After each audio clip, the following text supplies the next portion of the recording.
महाराष्ट्रामध्ये विविध ठिकाणी बोगस बियाण्यांचा सुळसुळाट पाहायला मिळत आहे। आता मराठवाड्यातील हिंगोलीमध्ये देखील असाच काहीसा धक्कादायक प्रकार उघडकीस झालेला आहे। आपण जर पाहिलं तर जिथे बियाणं उगवलं ती ही शेती आहे आणि जिथे बियाणं नाही उगवलं ती ही शेती आहे। या दोन शेतीमधला ठळक फरक या ठिकाणी दिसतोय आणि या सगळ्या प्रकारामुळे शेतकरी आता मोठ्या संकटामध्ये सापडलेले आहेत।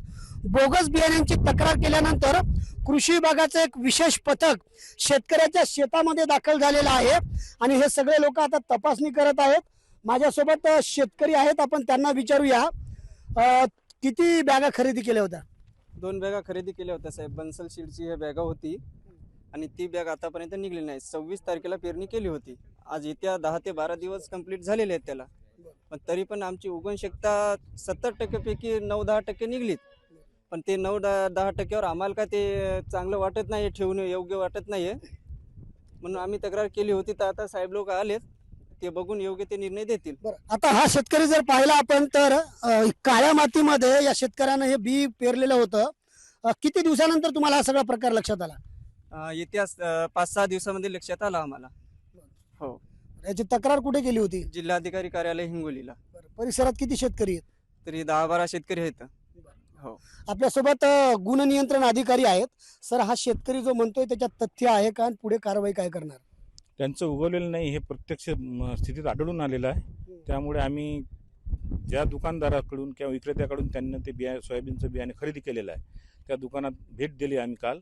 त्यानुसार त्यांचं तपासणी केली, ते लॉट आढळलं आम्हाला तिथं। त्यामुळे आम्ही त्वरित त्या लॉटचं सॅम्पल काढलेलं आहे काल आणि आम्ही लॅबला पाठवणार आहोत तपासायला। त्यानंतर ते जो रिझल्ट येईल लॅबचा त्याप्रमाणे त्या दुकानदारावर, विक्रेत्यावर आणि होलसेल डीलर तसेच कंपनीवर योग्यरित्या कारवाई करण्यात येईल, सेल स्टॉप देण्यात येईल आणि त्यांची न्यायालयामध्ये केस दाखल त्यांच्यात करण्यात येईल। तुम्ही गुण नियंत्रण अधिकारी आहेत, काय प्राथमिक दृष्ट्या काय कुठून येत असावं बोगस बियाणं? त्याविषयी तर सांगता नाही येईल सर, कारण कसं आहे, कंपनी होलसेलला देते, होलसेलर विक्रेत्याला देतात, विक्रेत्यांना विचारतात ते म्हणतात आम्ही कंपनी, त्याविषयी डिटेल काही एवढं सांगता नाही येणार। बोगस बियाणं नेमकं कुठून येते? बोगस बियाणं नेमकं कुठून आलंय बघा, जे पांढरी फुलाची व्हेरायटी होती यावेळेस 2 ते 3 हजारांनी महाग गेली आहे आणि तो सोयाबीन ऑइल मिलला न जाऊन त्या सोयाबीनची बॅग पॅकिंग करून इकडे शेतकऱ्यांना कंपन्यांनी शेतकऱ्याचं सोयाबीन बाजारामधून खरेदी करून त्याच बॅगा पॅक करून इकडे पाठवल्या गेल्या आहेत। सर, हा जो शेतकरी म्हणतोय तो तुम्ही ऐकला असेल, याच्यात काही तथ्य आहे का?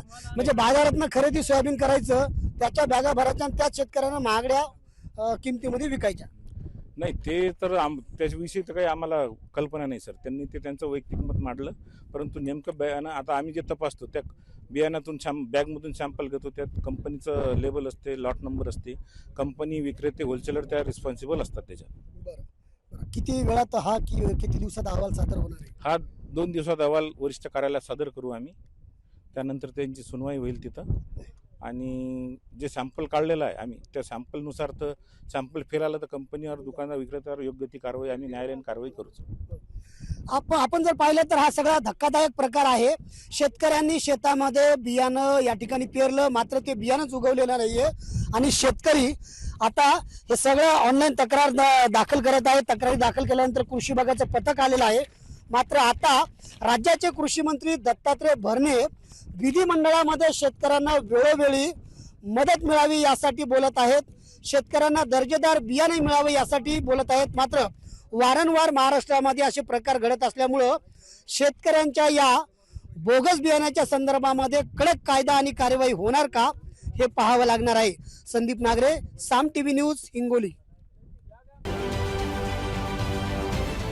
महाराष्ट्रातील सर्व बातम्यांचे विश्वासार्ह व्यासपीठ, सकाळच्या सर्व सोशल मीडिया प्लॅटफॉर्मला लाईक, फॉलो आणि सबस्क्राईब करा। तसंच सर्व नोटिफिकेशनसाठी बेल आयकॉन प्रेस करायला विसरू नका।